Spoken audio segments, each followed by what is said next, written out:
If you remember in year number 2 of the Raiders rebuild, last episode, episode 2, we made it all the way to the AFC Championship game with a 14-3 season where we ultimately lost to the Baltimore Ravens 27-21. Now, we had a few issues in the season, even though we went 14-3. Our offense still was not clicking on all cylinders. Actually, it probably was more like a four-cylinder economy car than it was anything resulting in a high-powered V8 sports car. So we thought we would have an increase from year 1 to year 2 with Mendoza. We switched playbooks. We were in the San Francisco 49ers in year number 2, and we still weren't putting up the stats that we expected. Now, hopefully that will change in year number 3, where we'll continue to draft, sign, re-sign, and develop the players and team we need to get ourselves over the hump. Now, we're pretty locked in on our scheme. We're almost at 100% for all players. The playbooks we use and all the rules we have to follow, we covered in episode 1. Please check that out. Also, if you're new here, please like and subscribe. Join the community. If you're looking for quick sim rebuild tips, I got you covered. I also do slow sim, but I'll be moving most of my slow sim content over to my other channel. I'll link that in the description. And before we jump into the 2028 season, let's finish up the 2027 by looking at the award winners and Pro Bowlers.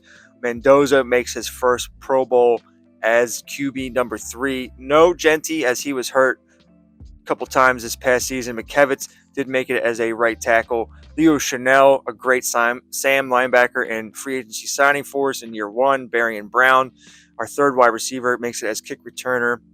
Joe Burrow wins MVP again. Ty Simpson, the rookie, and then Atlanta offense finishes right behind him. Coach of the year, we won. Klint Kubiak. I believe it's a bit of a jinx. The first time you win it in the playoffs. Chase, he's in there again as offensive player. Barrett Carter, I believe he was defensive rookie of the year as well. Julian saying he wins offensive rookie of the year for the AFC. Defensive rookie of the year goes to Jaden Jackson. Joe Burrow, of course, best QB, and don't see Mendoza very high on this list. Jeremiah Love, he won best RB for the Titans. The Titans are pretty good in this rebuild. Genty all the way down there outside the top 5. Chase, of course, the best wide receiver. And you're not going to find any of our wide receivers on here.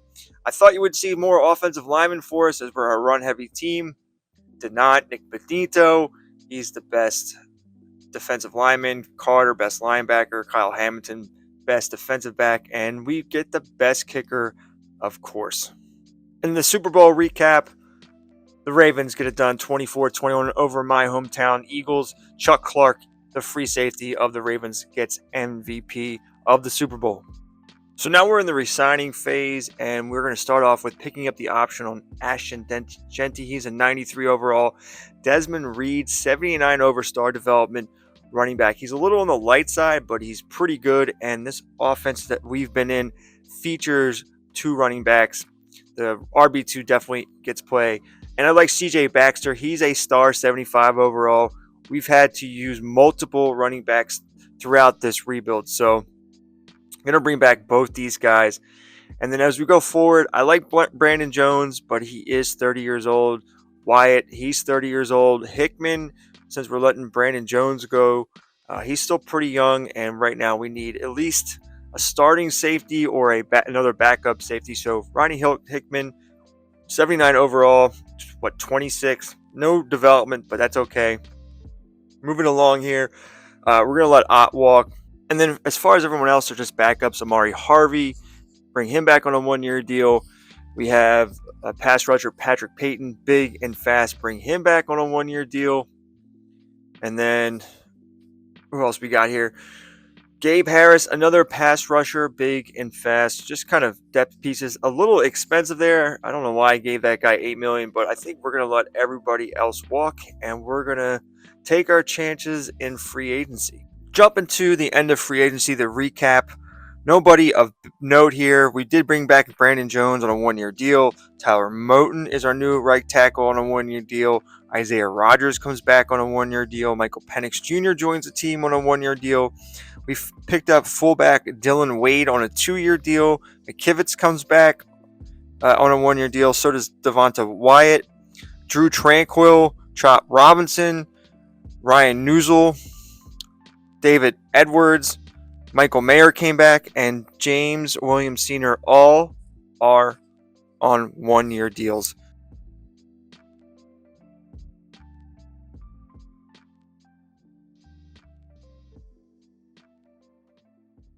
Welcome to the 2028 NFL Draft, where we find ourselves sitting at pick number 30, but we need to move all the way up inside the top 10 to get a defensive tackle that's a speed rushing, pass rushing archetype, because we desperately need these players. They're hard to find. We did 2 drafts that were realistic, and they're not really in that draft. We had to trade for one before last season.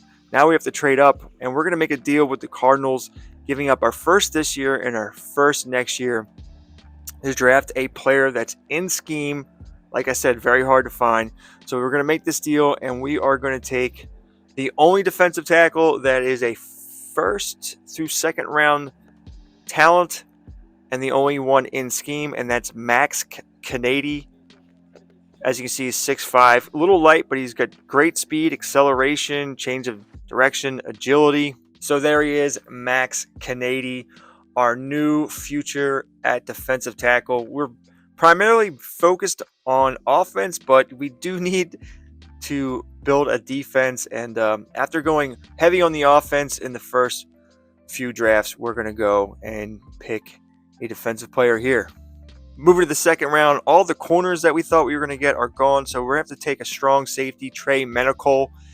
He is run support. We have to move him to free safety, so he's in scheme, but hidden development, 90 speed, 89 in acceleration, and he has some hit power. And then jumping towards the end of the draft, nothing real crazy to note.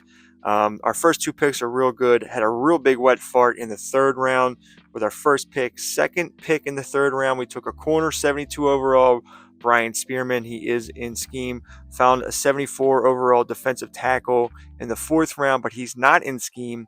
Parker Carson, not really great, 68 overall. Found another corner in the 6th round, 70 overall, and then finished it with a corner, 67 overall. In scheme, but not great.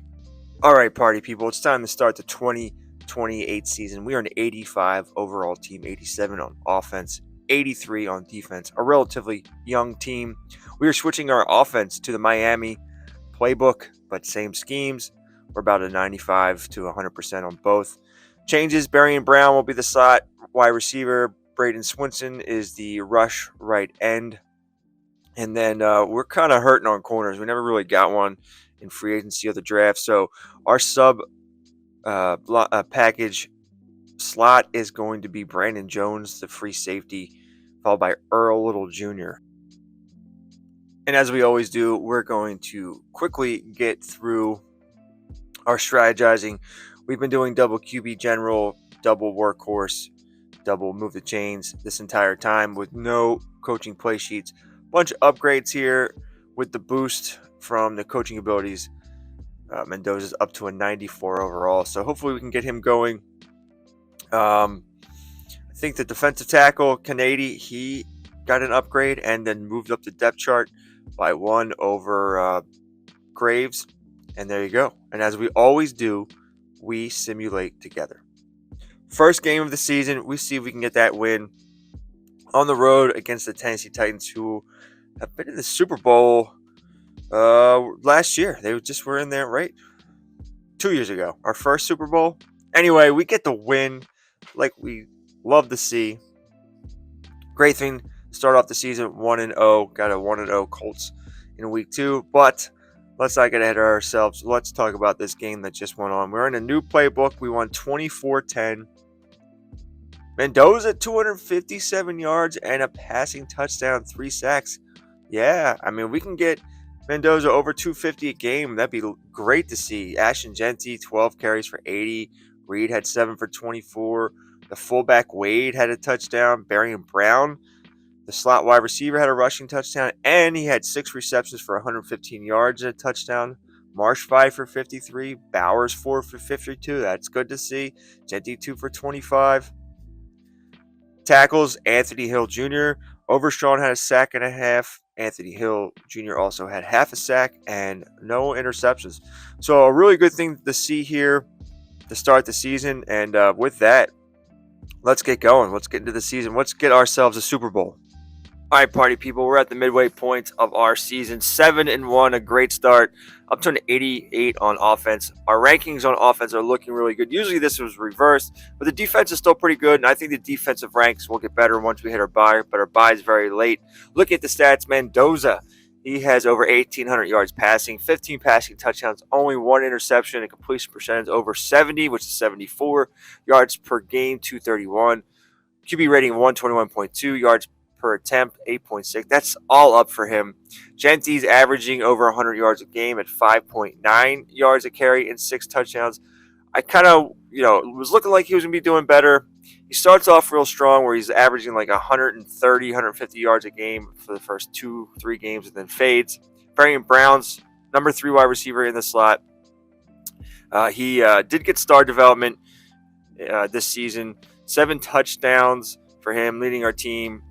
We could probably circle in all these wide receivers possibly to see if we can get them all close to 1,000, but who knows? I don't want to, risk losing because I want to get stats. Anthony Hill Jr., the Mike linebacker, leading our team in tackles, followed by Overshawn and Brandon Jones. Tackles for loss, of course, is Crosby and Wyatt and the rookie Canady. Sacks-wise, it's the man, Max Crosby. Only 4.5. He's a little low, but Chanel's back up in the sack department this year with 4. 3 for Mafe. He has not been great. And only 1 interception for our corners. Now, contract-wise, Brock Bowers is up. And I know he's not getting featured right now, but I don't give a shit. We will figure out how to use this man.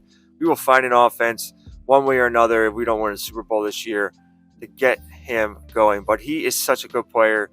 We have to put him in the slot. We will. Chop Robinson, he is already pretty much at the same overall as Boye Mafe, and Boye Mafe and Chop Robinson are both up for new contracts, but Mafe's 29, Chop Robinson's much younger, so I think I'm going to re-sign Chop Robinson this offseason. Colt Miller will probably definitely try to bring back. Everybody else on 1-year deals probably going to let walk, except for Charles Grant. He can be a starter, he can be a backup, so we'll keep him. He's cheap enough. Keep him around. Other than that, we're going to wait till the offseason here. We got a lot of guys on 1-year deals and starting to age out for us. So, we play the 1-year deal. The most important thing here at the end, you're going to see a big name here, and that's Mendoza. He's going to be up for a contract if we accept his option or don't. So that's a big decision we have coming this year. Do we get ahead of this contract or not? And would you look at us? We made it to the playoffs as the number 1 seed again. Another season, back-to-back years, 14-3. We are dominating the AFC. Genty, number 2 in rush yards. Great to see. Here's a look at the playoff bracket real quick. We'll get into this more when we get to the next round because we got the bye. Mendoza, 3,800 yards passing. Only 28 passing touchdowns. I thought he'd have more, but 4 interceptions. Completion percentage went down just a tiny bit. YP yards per game, 223. QB rating of 114. Still got an 8.6 yards per attempt. Genty, 290 carries, 1,500 yards, 5.3 a carry. That went down a little bit. 15 touchdowns, 90 yards a game. Still hoping he gets more, but he's still very young. We haven't even re-signed him yet to his second contract. Reed was okay. Marsh, our leading wide receiver, with 77 receptions, 994 yards. Barry Brown has 976. Omar Cooper Jr. had 933. Brock Bowers had 530 yards. So, pretty good there. 120 tackles for Overshawn and Anthony Hill Jr. Brandon Jones had 101. Isaiah Rodgers had 101 also. Tackles for loss, 14 to Wyatt. Max Crosby had 13. 9 for but whatever. And so Max Crosby had 15 sacks, 7 for Wyatt, 6 for Overshone, and 4.5 for Mafe. Mafe has been a real disappointment here. 4 for Chanel. I mean, did he not get one the rest of the season? And only 4 interceptions. So a little crazy here on the defensive side, but we went 14-3, so it is what it is. So let's dive into these playoffs. We are at the second round, coming off our bye because we had the bye being 14-3. The Ravens, we are familiar with them. They have beat us in the playoffs before. They took down the Bengals 30-26 in the wild card round. We are missing Jaden Roberts, our starting right guard for the season. They are down a few opponents, but like we always do, we sim ahead together in the playoffs, see if we can get this first win. We've been very good with getting our first win of the playoffs. Last year we made it to the AFC Championship, and we are going back to the AFC Championship game again. Looking pretty good here, and we're going to be taking on the Titans. But let's get into this matchup. Mendoza and Anthony Hill Jr. both with AFC Offensive and Defensive Players of the Week. The Titans took down the Bills, and in this matchup, 243 yards passing, 2 passing touchdowns, only 2 sacks taken for Mendoza, a 60% completion percentage, 7.4 yards an attempt, 18 carries for Genty, 88 yards, and a touchdown at 4.9 yards a carry. Nick Marsh was our leading wide receiver with 3 for 83 and 2 touchdowns. Berrien Brown, 3 for 54. Brock Bowers, 4 for 48. And Omar Cooper Jr., 3 for 28. And 6 dump-offs to Genty for 47 yards. Tackles go to Anthony Hill. Tackles for loss. Max Crosby with 5. Boye Mafe, a sack and a half a sack for Drew Tranquil. And then an interception for Anthony Hill Jr., so no wonder he got AFC Defensive Player of the Week. So, we did get an injury, and that is cornerback Amari Harvey. I believe he's our 3rd or 4th corner, so we'll see if he can come back for this matchup against the Titans. So let's jump into this matchup with the Titans. They're 12-5, 83 overall team, 83 on offense, 85 on defense. Pretty similar rankings to the Ravens. I'm feeling pretty good about this one, better than the Ravens game, and they're missing a ton of players. So we did our strategizing. Let's jump into this one. See if we are going to the Super Bowl for the first time in the Las Vegas Raiders' new history. I don't know why I couldn't think of that, but we fucking lost again. What is going on here? Oh, man. 2 14-3 seasons, and we failed. Losing 31-13 to a team. I mean, what's up with the Titans here, man? Mendoza, 160 yards passing, a touchdown, an interception, 5 sacks. Genty, 13 for 64 at 4.9 yards a carry. Nick Marsh, our leading wide receiver, at 5 for 51. I mean, I really like their defense, and it's giving us trouble. So this is the second time they're going to the Super Bowl. I believe they lost to the Rams. Boye Mafe having a good playoffs, but that doesn't matter. Despite all the sacks, no interceptions, we're out again. Unbelievable. Like, what playbook are they in? Are they in their same playbook, or are they in a different one? So we'll have to find out. And I think they're missing their top running back, if I believe. Oh, they got Christian Watson, Okonkwo. He did pretty good. Bunch of sacks here for Jeffrey Simmons, who's a beast. Lucas Van Ness is now on their team. Oladejo, he's pretty good. An interception for Taron Johnson, who we almost picked up. So it's going to be the Titans and the Packers in the Super Bowl. Let's check out this defense real quick and offense for the Titans to see what they're in. They're in their own West Coast zone run, Tennessee, disguise 3-4 Tennessee. All right, well, that's it. I guess we're coming back for another episode. Tell me what you think. Please like, subscribe, join the Discord, join the community. Tell me what your thoughts are. What playbook should we use next? Thanks for watching, and peace.